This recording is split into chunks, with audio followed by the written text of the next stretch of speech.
Hi Run, Physio Megan here. Today I'm going to talk a little bit about foot pronation, and this was off the back of a question that somebody sent in asking for some exercises to help correct the pronation to reduce injuries because they were training for a marathon. Now this person had gone and had a gait analysis. My assumption is in a trainer shop because they have been given a new pair of trainers and been told that they severely overpronate on one foot. So what is pronation? Pronation is when we get this inward movement of rolling of the foot. So it's when that arch rolls in. And it's a completely normal movement that the foot does. We should have some level of pronation around the foot. Now we have a couple of ways of measuring it. So gait analysis is one. We have another thing called a foot posture index. The foot posture index is where we will look at bones on your foot and decide whereabouts they sit, and then we'd give them a grade depending on some criteria. So it's quite subjective amongst therapists.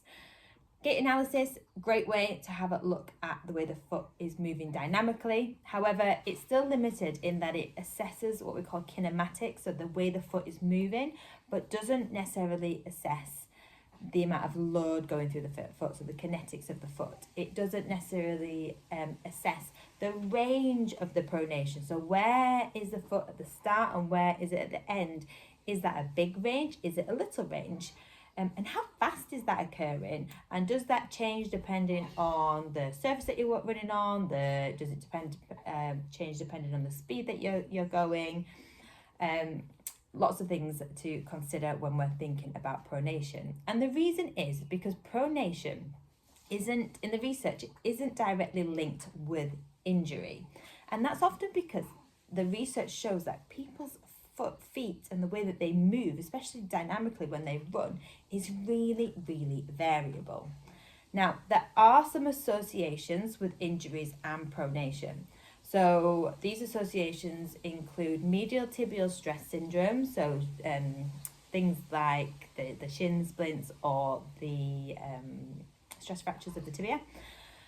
Tibialis posterior tendinopathies. So the tibialis posterior is a muscle that helps control pronation. So it's a deep muscle that sits in the back of the calf and it attaches to the inside of the foot where that arch is.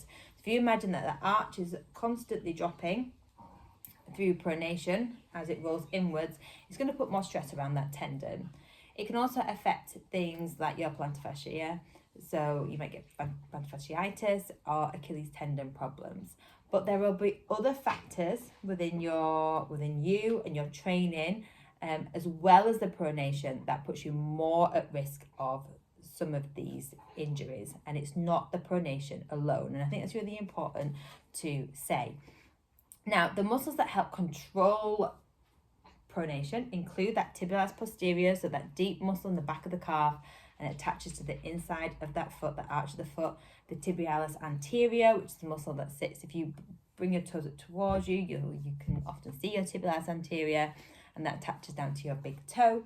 And then the big calf muscles at the back, so the soleus and the gastrocnemius. So they're the muscles that we really want to be targeting if we're working on our pronation control.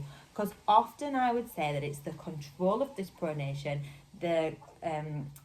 the foot's ability to cope with the demands of the running, that's probably more important than necessarily how much pronation there is, because it could be that your pronation is completely normal for you, and actually what we want to be looking at is your training plan, your training load, your nutrition, and all those other factors that we often talk about, because they're probably more linked with injury risk than the actual pronation itself.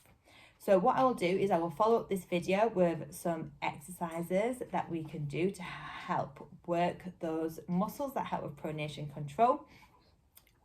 It's a really big topic in research. There's no clear-cut answers on pronation, but I hope you found that a bit informative and helpful. And if you have any questions, then please bob a comment below and I will do my best to help them. Other than that, guys, happy running.